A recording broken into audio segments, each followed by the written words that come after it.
Good morning all and welcome. It's great to have such a passionate group of customer service and workforce management leaders joining us for the webinar today. And for those of you who are not listening live, you've been lucky enough to receive a recording of the webinar. So yes, the webinar is being recorded and will be shared with all registrants.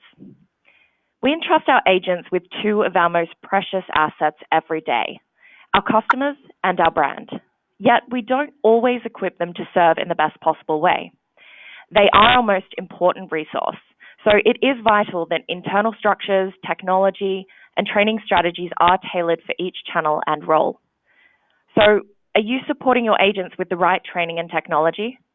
What does your workforce look like for 2019?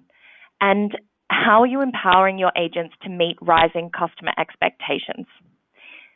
This topic will be a key discussion at the Customer Service Summit West in San Diego on the 3rd and 4th of June. Check out the webinar chat box for a link to more information as you listen to the webinar. But for now, I'd like to introduce our panel of fantastic speakers. Firstly, Jim Reynolds, Vice President Customer Experience for US Bank. Mai Lee, Director of Customer Obsession for Uber. Stan Friedlander, former Director at Amazon.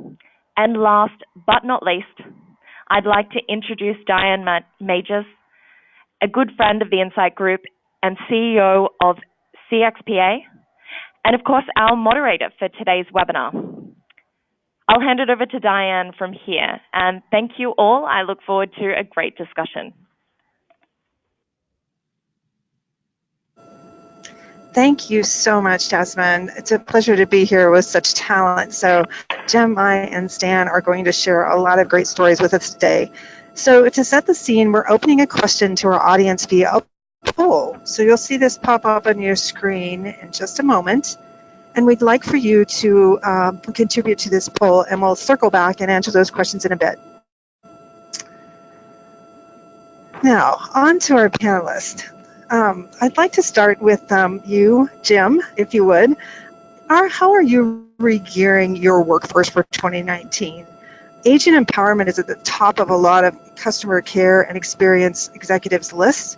What are you doing to prepare your workforce for the new age?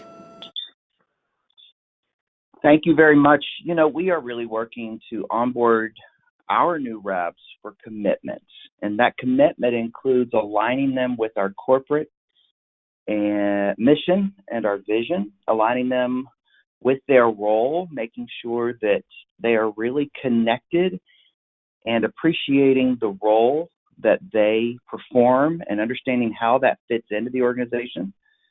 We're also working to onboard them for commitment with their supervisor and really making the time to allow those reps to connect with their supervisor and finally their team. And we're doing that in various ways.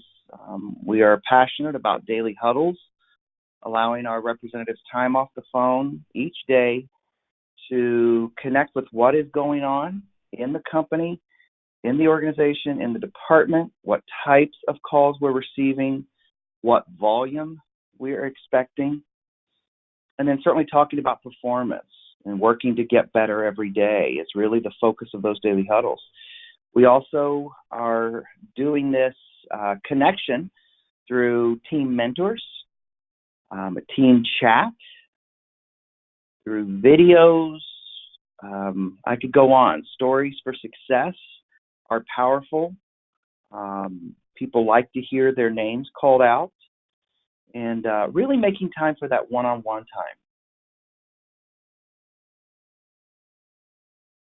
Wow, that sounds incredible, Jim. It sounds like you're really pulling together a lot of connection points for those agents and making sure they have support not only from their leader but from each other and what's happening daily. And I love your example of getting together and really talking about what's happening so everybody feels like they're part of the larger solution.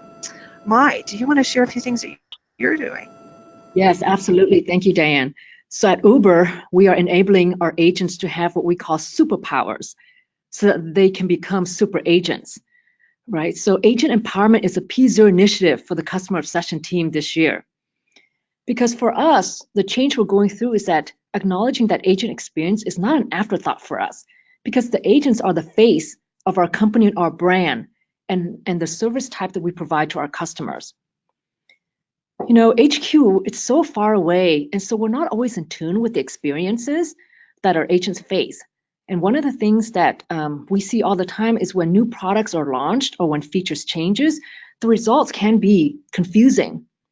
So we're constantly working to refine our agent experience, starting to look at what happens at the product's inception or design phase and how what we build and launch will help our agents and their experience, representing our brand.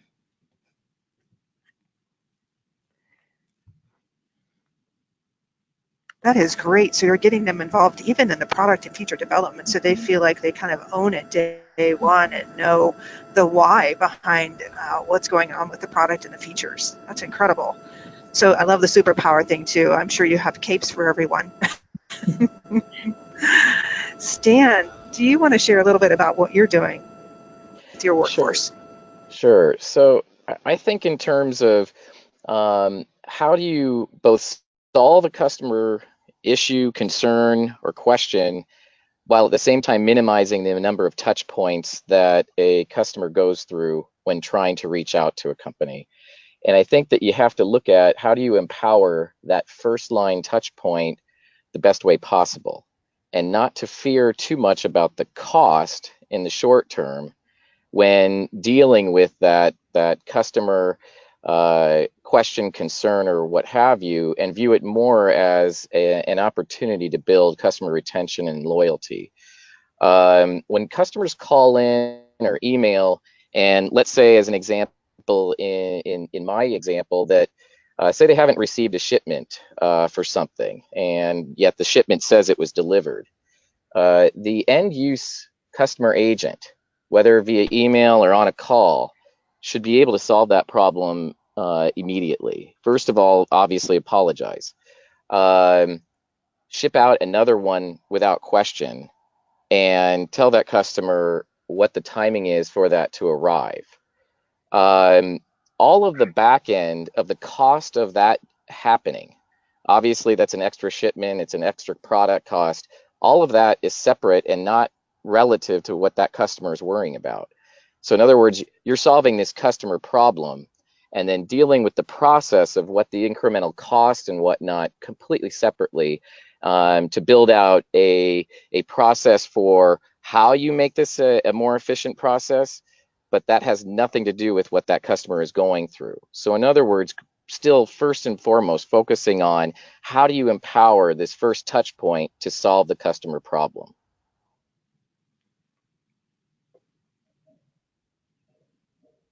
I love that you're getting to that root cause and helping them go kind of look across all of the channels and look at the process of how they got there and helping to solve that. I think it gives them a lot more accountability when you're asking them to be a part of that solution and look at the entire process, not just band-aiding what happened in the end. So that's great. Great example.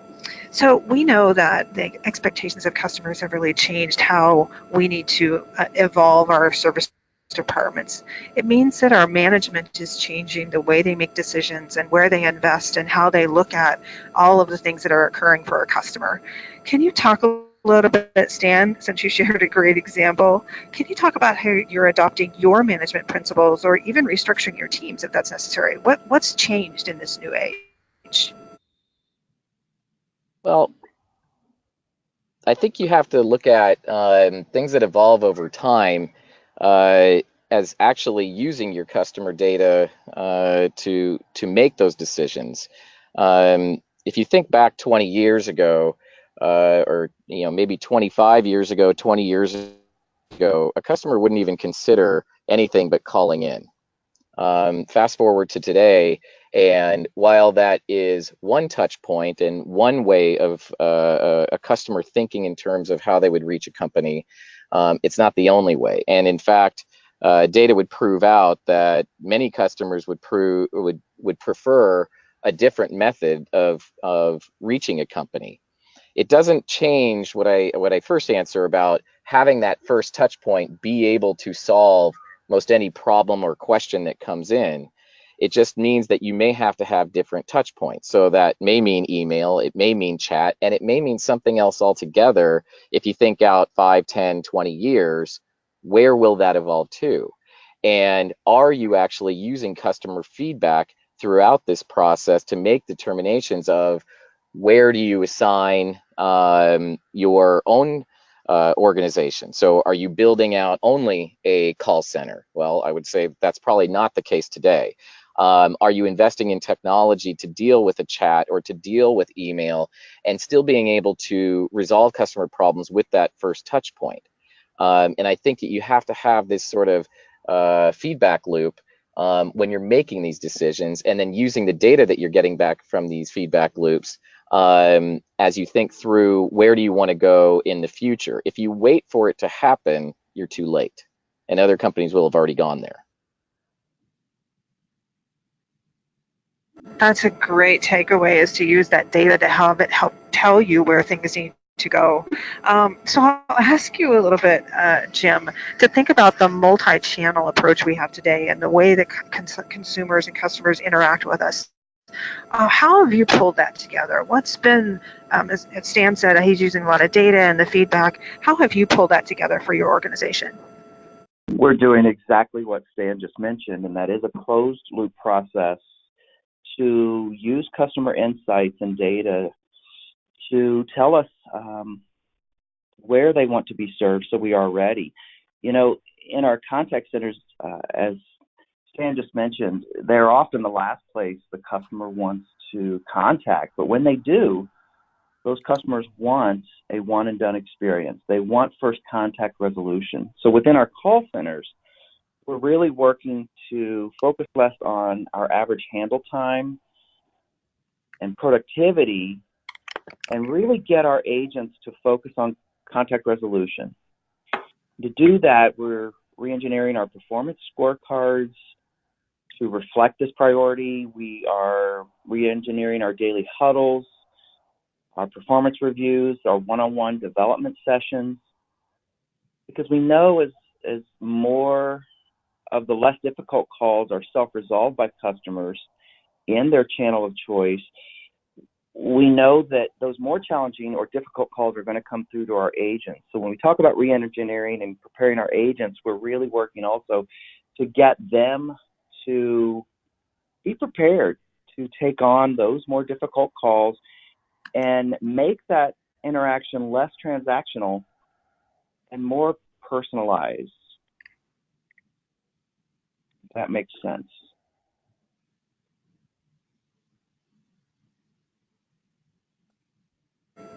It really does make a lot of sense, Jim. It sounds like you have a lot of things coming together and you're looking specifically at information that's coming in. And I love your term re-engineering. I think sometimes we forget to kind of look backwards and look what I call upstream at what's happening and where customers have been and how they've resulted in a contact with your care center.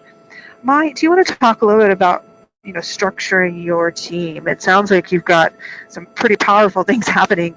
What have you done differently in the last year that you're proud of? So, it's not just restructuring our team, but it's also engineering differently as well, is what we also did. So for us, when we optimized the agent experience, right, and their ability to scale with Uber's business, we changed their agent operating experience. What we did was we built a single application to handle all the context and service the knowledge content across all lines of businesses for them. What we did was we converged multiple tools and various customers-facing channels into a single dashboard so the agents can minimize their context switching. And like Jim mentioned, like we re-engineered to give agents access to all the information they need to resolve the context.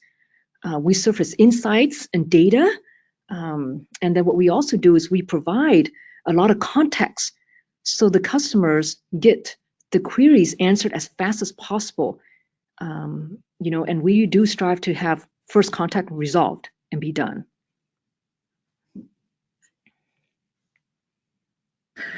So that must have been quite a challenge to bring all those together. I'm sure people listening on the call, and I know in my own experience, looking at all of the disparate systems that you have and pulling that together, what was kind of the best lesson learned from just pulling that information together? Is there anything you'd share with the team, the audience? So for us, when we look at pulling that information together, what we look for first and foremost is like, how is that helping our customer? And that how is it helping our agents to respond to the customer? Because what we're finding out now is customers come from many various channels, and when they come with multiple issues. So it's not just one issue, one call, or one contact. It's multiple queries that they want to answer and resolve. And we actually want, when we build a lot of these solutions, we take a look at how do we make the agents' lives easier, right, with less friction, so that they actually can resolve the issues without flipping from tool to tool, pages to pages. So we always focus on what is the customer and the best experience provided to them, and then how we're enabling the agents, empowering them to deliver those responses and taking actions, right, so that we can get that happy customer. And basically, when we have a lot of these services and issues, at the end of what we strive for is like, how are we not only solving their issues, but repairing any problems and relationships that have, built over time. Wonderful takeaway. I think you said not just data, but the right data to solve multiple issues. So they can navigate through that in a way that provides context. That's a great takeaway, Mai. Thank you for that. And you know what? You can see on our poll here that how are we ensuring agents are equipped to serve in the best possible way? That automation and knowledge systems to augment agents. Jim or Stan, do you want to comment on what you've done in knowledge management? Jim, I'll ask you to go first. Knowledge management is key to our agent success, and so we've looked at new tools, certainly completed focus group with our frontline employees to better understand how they prefer to search for information. And as well, we've done those focus groups with our ultimate customer to understand how they want to get information, how they prefer to self-serve. I wanted to comment a little further on something Mai said about employee engagement as well, if you don't mind. Because as much technology as we introduce, it is about the employee. The employee and their ability to connect with our customers is absolutely paramount to our success. And so what we've really started to do is help our agents understand the customer's needs, as well as the journey that customer might have been on prior to contacting the contact center. And it really starts with videos, and I'll give you an example. If it's a mortgage customer calling in a flood, a region or area of the country that has been flooded, we've begun showing videos to our employees that are not in that region, so that they can see firsthand what the devastation is like. So when that borrower calls in about their home or mortgage, our employees have that empathy. They've seen firsthand via the videos what is going on in that region and what challenges that customer must be facing. In addition to the videos, sharing scenarios, personas, developing a neighborhood, allowing your agents to develop personas or even a neighborhood of customers that they serve. And over time, allowing or in different ways challenging your employees to connect with those customers as if they know them. What ends up happening is that empathy then begins to show itself over the phone. So just another way that we're really working. Those are wonderful examples. Go ahead, sir.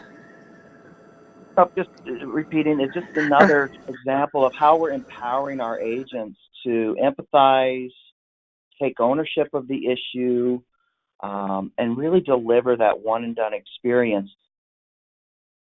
in collaboration with the technology that Mai mentioned. So the technology is really the enabler to allow them to really think about that human being on the other end of the phone or the chat, and think about it and just say empathize and really know what's going through as if it were them going through it. I think that connection really is so important for customers to feel that they're being treated as somebody, friend or family. family even. So that's great. Stan, any examples from you? Yeah, I think these are great from both Maya and Jim. Something that I think just to add is thinking in terms of the tools that the agent, the frontline agent, is dealing with, and to Jim's point of listening to feedback that agent has, is also giving them the sense that management is actually listening. So something to think about is, how is the business team or the business leaders, how are they interacting with the frontline customer service teams? Are they actually sometimes going through training themselves? Are they actually witnessing frontline call-ins and actually hearing customers, first line customers, what they are actually saying as the customer service agent is dealing with this? And the reason why I bring that up is that many times in large organizations, especially, is that business teams can be completely separate and disengaged from what customer service agents are actually going through. And yet, many times your problems could be resolved more quickly if those two teams are connected in a more process, or there's a mechanism or a loop that allows where the business leaders and business teams are actually connected with the end line customer service agents, or at least the leaders of the customer service team. And therefore, as business teams are making decisions over future changes in whatever your business practice happens to be, usually those changes can impact customers, which means customers will then either have questions, concerns, or problems that come about.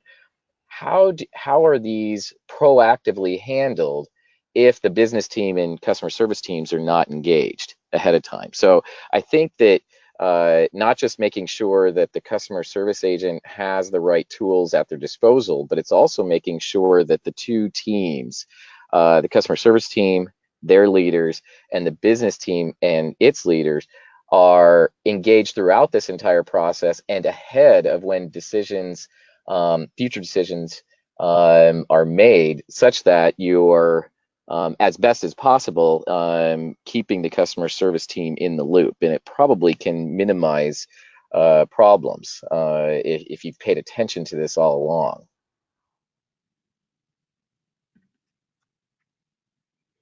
They are the most knowledgeable about what's happening with the customer. So pulling them into even design sessions where they're thinking about changing a product, they can give great feedback. They can also help the business units think about what the downstream impact is. So what happens if they design something digital and it fails and they have to call in? What can we do to change that? So I love that you're pulling them in. The other thing you talked about was kind of this immersion piece of, you said having the executives and the business units really listen in on some of the calls that are coming in, so that they get a sense for how customers are reacting to change, or just even in the day-to-day, what they can do to really make that experience better and potentially even avoid the call in the first place. So I think what all of you have been talking about this engagement. We talked about systems to augment, a little bit about the dashboard, but Jim, you brought up a little bit about this, the employee experience. So let's dive into that a little bit. Historically, really, customer service has been kind of an entry point, and it's been a springboard for people to grow and change. When you think about onboarding and this induction planning and training that was on our poll, what are some of the things you're doing to bring talent into the organization? And then we'll talk a little bit more about keeping that talent, but what are you doing to really bring them in and help them become a part of the brand? Can you share, Mai, what you're doing at Uber? Yes, so for us, we actually have quite an extensive onboarding plan for our agents. Is basically making sure that they understand the businesses that they're operating in, they understand our customers' perspective, and we onboard them into areas to learn one business line at a time. A lot of playbooks, a lot of guidelines that we surface, not only during training, but during their entire agent experience. Through the dashboard, the tooling that I mentioned earlier before, we provide guides and online automation to help them, guide them along to, and suggest for them what the answer can be, providing context about what our customers' queries are and giving the information so that when they do answer, not only are they answering well, but answering empathetically, putting themselves into the perspective of our customers.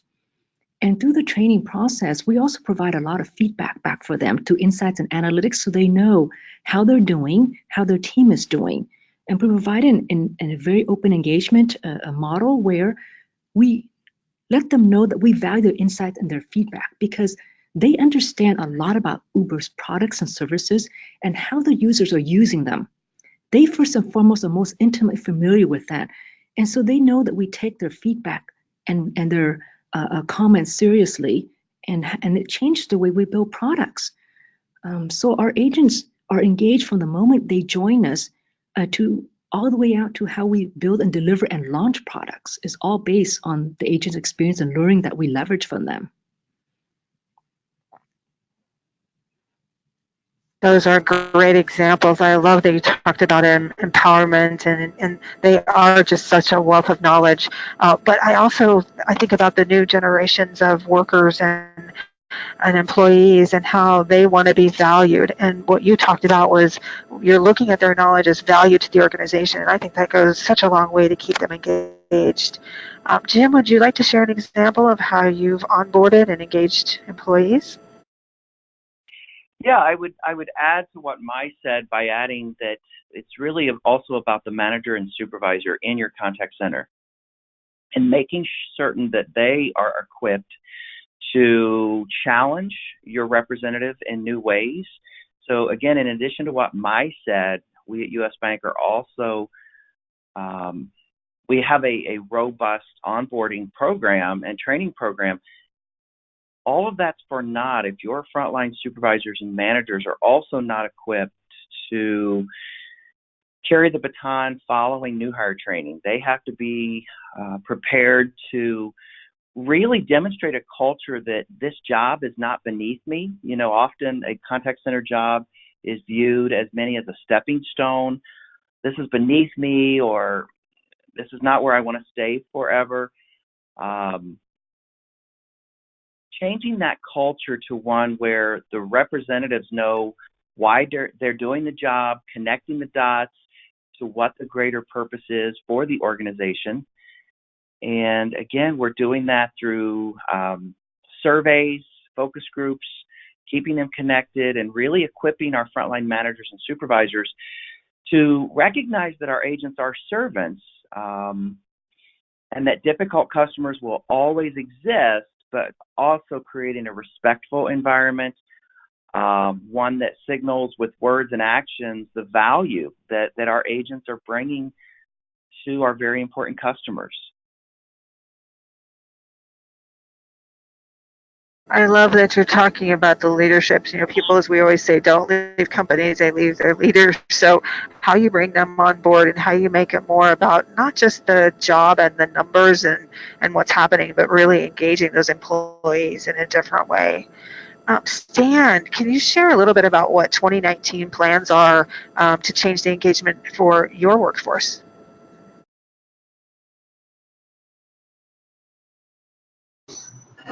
Yeah, I mean, we still view it as how are you taking a look at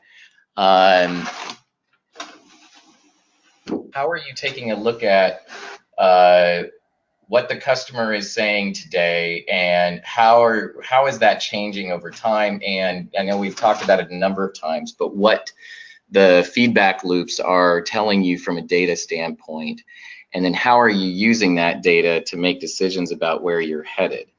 That's a constant over what we're looking at, both for my previous companies as well as whatever I would suggest for any company for that matter is what is your customer telling you today, and how do you look at that for go forward?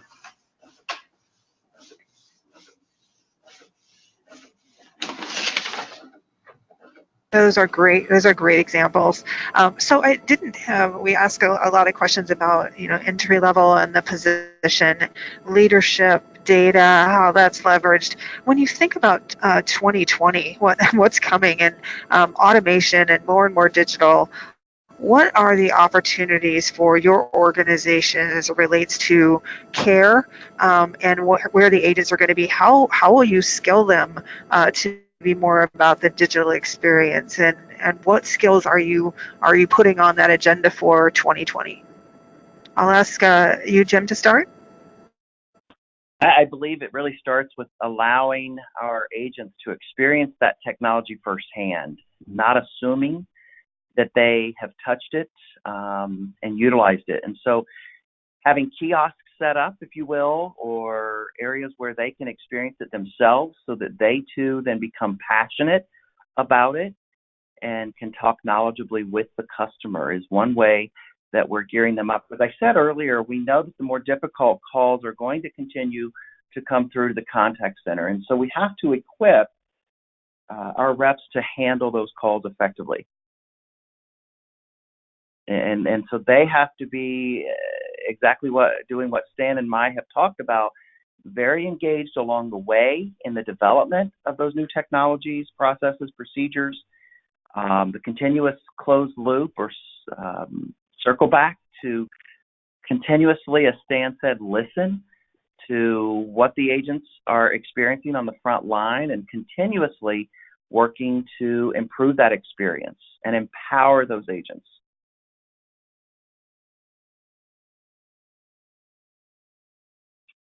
We've talked a lot about that engagement piece, as well as Mai and Stan. Can you share a little bit about when you think about the entire time frame that somebody's coming into work? Let's say it's a 40-hour work week. How much time do you set aside for this, not really on the calls or on the chat, but that development time? What would you say the percentage is for your team, Jim? You know, it varies by contact center. We're a large organization, and we call that occupancy. Occupancy is when they're on the phone servicing the customer. That time off the phone for that additional training and engagement could range anywhere from 10 to 15% of their time. That's really great. That's such a wonderful investment. Stan, go ahead. I was just agreeing with you. Sorry, I talked over you. It really is an investment, and that's tough to see. Case studies have proven it out, though, that engagement and time off the phone to empower your reps to take that ownership and really experience the product or the service firsthand pays for itself.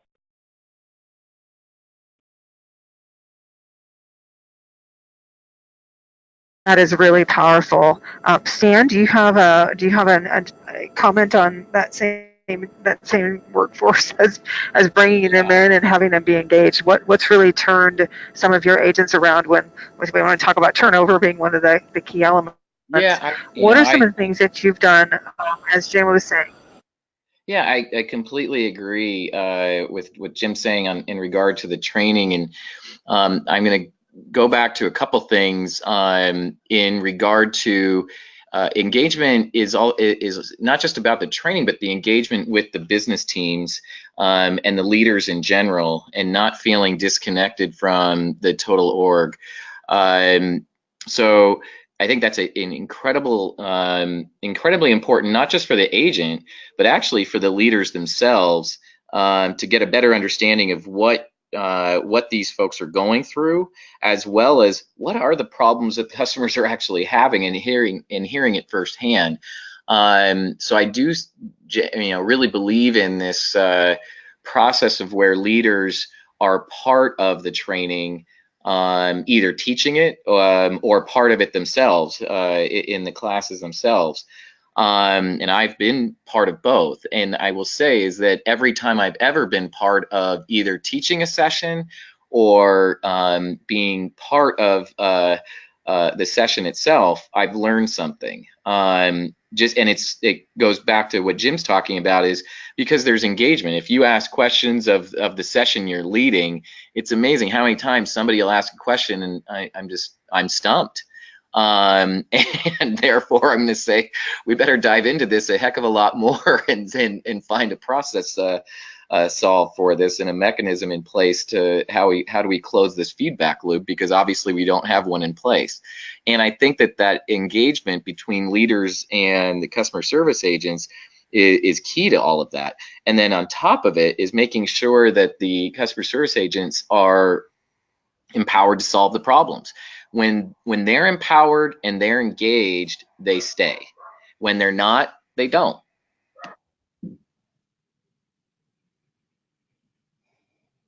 That's a great takeaway. But this word empowerment, so you've talked a lot about training and connecting them and skill sets. Mike, can you share, and Stan too, can you share a few examples of what that empowerment word means? What exactly does that mean? We talked about technology, we've talked about skills. What are the other ways that you help them feel empowered to deliver on customer expectations? Yes, so at Uber, one of the things we're doing, especially we look at the year 2020, is to focus a lot more on prediction. Prediction in the context of our customer. What is their intent when they say, hi, hello, I want, I need, I don't understand? We try to figure out what is it that they're really asking us? And then how do we help the agents by surfacing the answers that they need? Because Uber's footprint is global. We have a lot of lines of businesses, a lot of customers experience all over the world that are very different, right, based on culture, right? And so for us, when we look at where we're moving forward and helping our agents and our customers, one of the things we do at Uber is that at Uber, we're employees, but at the same time, we're also customers, right? So we are encouraging folks to use our services to understand how is it being used? What is the experience like? And so when we surface the context to the agent, they also understand, yes, the service looks like this. Here's the intent that the customer is saying. Here's how I'm going to help them. So it allows our agent to connect at a much, much deeper level when they engage with our customers. They have the empathy, they have the understanding, and the emotional connection. And I think that's where, as human beings, in the jobs that we value, the things that we do day to day, if we have that emotional connection, knowing that we help someone, right? It just suddenly makes your day so much better, right? It's like, you deliver some sort of value, you delivered an emotion, and you're helping a complete stranger out, making the company better, the product better, the services better, and someone's day better.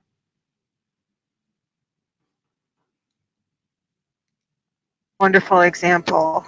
So Stan, I'm going to ask you, because being with Amazon, working with Amazon, there's got to be a lot of shifts and lots of different, as Mai said, a lot of different types of customers and different ways that you can help them. What are some of the things that you've done to really empower employees, given the broad expanse of all of the products and services that you offer?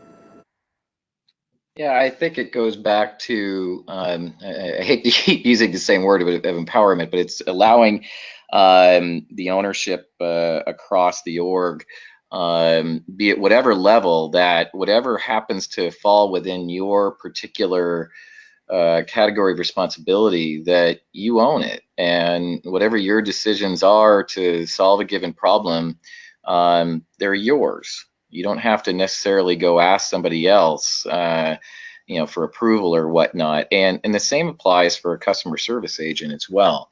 I'm going to use an example. This actually ties back years ago during one of my customer service engagements where I'm listening in as a leader in the company, and I'm just listening into a call. And a customer called in with something asking about a particular book. And this call ended up going on for about, I want to say 29 and a half minutes, which in most companies, when you think in terms of how quickly you're supposed to turn over a call and solve a problem and whatnot, you can picture this customer service agent getting behind in their metrics, right? And I need to move on. I never once saw this customer service agent feel that way. At the same time, as the person just listening into the call, I admit I was getting frustrated that this customer couldn't figure it out. And it also speaks to probably why I would not be a good customer service agent without a lot of training. And I watched the empathy that was going on the patience that was going on with this customer service agent. And in dealing with questions that may seem obvious to those of us that were, say, working at the company and have maybe been customers for quite a while, and were not as obvious to this person that's on the phone. And watching this person, the customer service agent, be as empathetic toward this customer as if it was their own mom, as if it was their own kid, was incredibly empowering to me in realizing how important this is, even at a single customer. And when the customer hung up and the customer agent turned toward me, and I could tell they were, wow, you know, that took a long time. And I said to them, did that bother you? No, they just felt good about solving a customer problem. And how do we then replicate that exact situation? Obviously, you don't want to necessarily take 29 minutes to solve a problem every time, but how do you replicate that this customer service agent loved what they just did? And how do we replicate that as a company? And how do I know that that customer probably just left that call, never going anywhere else to ask a question about how to buy a book? That was a wonderful example, because we're going to open up a little bit to questions, and one of the themes that came out in the poll was also, you know, how do you inspect? So you guys gave some great examples of how you're empowering and engaging and providing the right data for agents to really meet those rising customer expectations. How do you inspect that? How do you gauge success? Can you share a little bit with that? Jim, I'll ask you to start. You know, we start with performance scorecards, but you have to be very, very careful because your employees, not only the frontline agents, but also their supervisors and managers, can become so ingrained and focused on the numbers that they lose sight of the customer. And so we find ways to talk less about the number, but more so, how many customers did we make a difference in their lives today? How many customers are impacted, and now let's multiply that times the number of family members that are also benefiting from that loan, if you will, if they called the bank about a loan. And so really empowering the agents in that way, and balancing and checking their work through their performance scorecards, but also through the open dialogue and conversation. It is all about communication, to repeat what Mai and Stan have stated prior, and staying very connected to what it is the agents are doing. You know, I was going to recap and just summarize what we do in the way of empowerment, and that is really just teaching our agents to use good judgments, and what those guidelines are. You may be familiar on the call with the Ritz-Carlton company, and that they empower employees to solve a customer's need or issue, and with a budget up to $2,000 to do so. Now, our budget at the bank is not $2,000, but we do empower our employees. We give them authorization to do whatever it takes to meet the needs of that customer. And finally, I would say really letting them know that management is going to trust their judgment in doing so.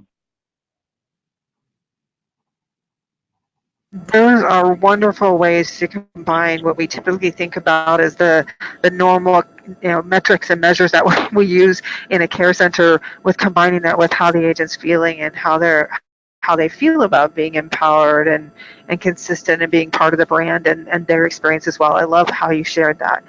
Mai, do you want to share a couple of ways that you look at that expectation and inspecting of how consistent and how you're delivering great experiences every day? How do you inspect that? Yes, no, absolutely. You know, I really agree with Jim in what he says, in that the number is just a gauge, right? So it's just something that we look at to know, but we are not holistically and 100% just basing on that metric number and say that, that is it. So what we also do is that we listened, right? Besides when we help the customer, we also ask us, what else can we do for you? So we empower the agents while they have the customer's attention, while we have their time and they're engaging with Uber.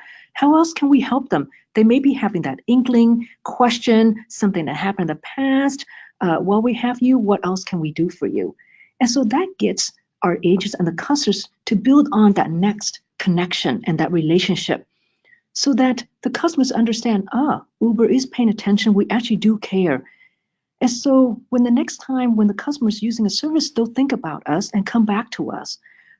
So that's how we're able to drive their loyalty in using our product.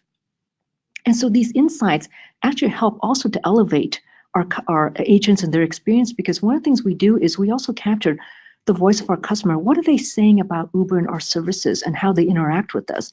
And we get a lot of those anecdotal feedback, whether it's through research or through what the customers tell us post customer care experience. And we go through that. We share inside of Uber with the agents, with our subject matter experts on our team. And we take a look. What are they saying us? What are they telling us? And so the agents know that while they have them online, they are empowered to answer these questions to help them. But at the same time, if something slips by, here's what the customers say and how we're going to be addressing that next. So these insights are actually really valuable in how we care about our customer experience, as well as the agents. I love that you're really using the customer's behavior, whether they're talking about their experience with you or they're providing feedback overall to the organization, that you use that as a way to gauge and understand the type of service you're providing and what you're really trying to get the customer to accomplish. I think people forget that, doing that, you're wanting the customer to change behavior, whether that's refer you or come back or call you more often if you're trying to get them to really engage with you. So that's wonderful to use that data. Thanks for those examples. I'd like to now give our audience an opportunity to ask some questions to our wonderful panelists. I know we've covered a lot in this short period of time. Are there any specific questions that the audience has for our panelists? If so, you can type it right into your questions set on the interface. So one question that we have is about hiring. So hiring, you talk about how we support them. What are some of the criteria or things that you look for in your hiring, not just onboarding? Jim, do you want to start? Yeah, that's a great question. And really it starts with screening candidates for passion and teamwork, and really asking them less about the activities of past positions, but asking them about outcomes. What goals were they given and what were the outcomes? Are just two ways that we're screening differently. It's less about the numbers. It's less about, I would say it's more about, again, passion and teamwork. Their ability to have a passion, an actual passion for solving problems and helping people. I'll leave it there.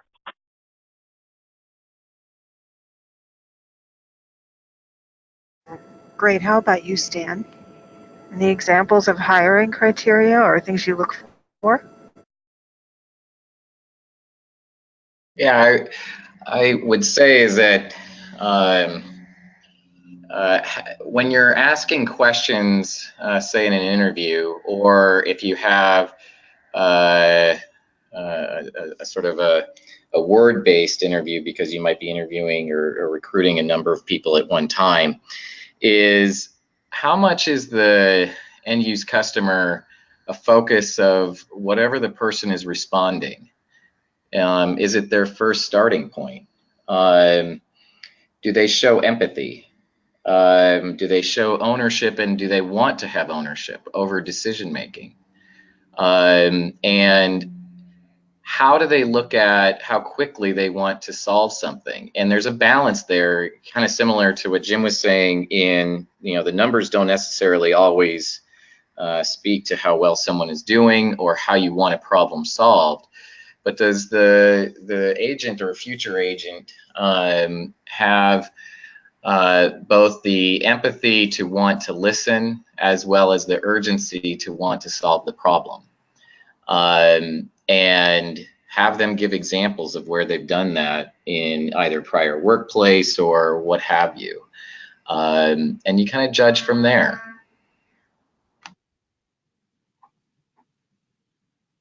Those are wonderful examples of what to look for when you're talking with them. So another question for the panelists from Jose. He says, from the support area perspective, from the workforce primarily, how do we empower all of our customers from associates all the way to leadership in order to achieve alignment between operations and support areas. So we talked a little bit about alignment with leadership, but what about operations? How do you engage operations and all the other business units with the care team? Mai, do you want to share some examples for No, Jose? yes, I know, absolutely. Thank you, Jose, for the question. So at Uber, we created this framework, and I think Jim and Stan might have touched on it a bit earlier, is where we're able to get all of our employees have the opportunity to sit down with the agent and understand what first line support looks like, what our customers are saying, what is their sentiment, and be able to hear and understand that firsthand is actually really valuable. And so with that, too, is our employees begin to understand what is it like to operate a business halfway around the world? What is our agent perspective when they're helping the customer and what the customers are saying? And so when we wrap it all back in the framework into how do we ideate, how do we support the customers the moment we get that product into their hands, you now have the voices of the people represent the business and operations, the agents, as well as the customers, as well as the people actually building the products, the designers, the product managers, the engineering team. So all of that experience and knowledge and feedback goes back into the loop. And then we think differently on our next approach. The last time we put this product into the customer's experience, into the customer's hands, this is what we heard. This is what they said. These are the people who are operating the business said, wow, when you launched, this is what happened. And so we take that learning and we give it back into the loop at the beginning and figure out how we're going to do it differently. What do we have to do differently? So that's how at Uber, we get everyone together and everybody's insights feed back into everything that we do, back from the beginning out into when we launch it and getting the product into the customer's hands.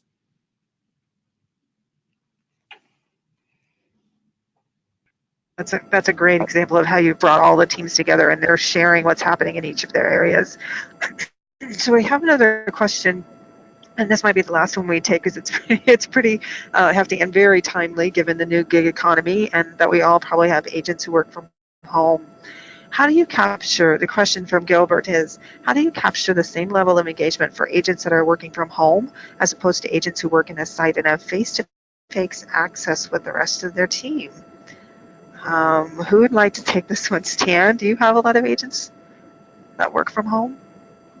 Actually, not necessarily. It's a timely subject because it's sometimes difficult to have all the dashboard tools available, and how you think through making sure that someone has all the appropriate dashboard tools in front of them as they're solving problems. It's not to say that that isn't where companies should be going. They absolutely should be going in the direction of how do you figure out where a person could be working from anywhere, solving any problem, and that is top of mind. But I can't say that I have a lot of examples just yet, and it's a good question. I can take that. Sounds like it's something you'll have to consider as that grows. Jim, did you have quite a few agents from home? Yeah, we do, and I'll tell you, it's work. I'll start with that, in that you have to work harder and smarter to engage those agents who are remote, just as you would if they were there centralized in a contact center. And so that means team meetings, any communication, your daily huddles, fun events. You have to do that through remote devices like webcam, web chat, same time, your coaching sessions, your observation. Nearly everything that I as a supervisor would do with my agents and staff if they were with me in a contact center can now be done over the phone. You just have to work at it. You have to work to check in, just as you would walk up to an agent and do a drive-by. Hey, how's it going today? You have to work at doing that throughout the day via instant message. And it's been quite successful for us.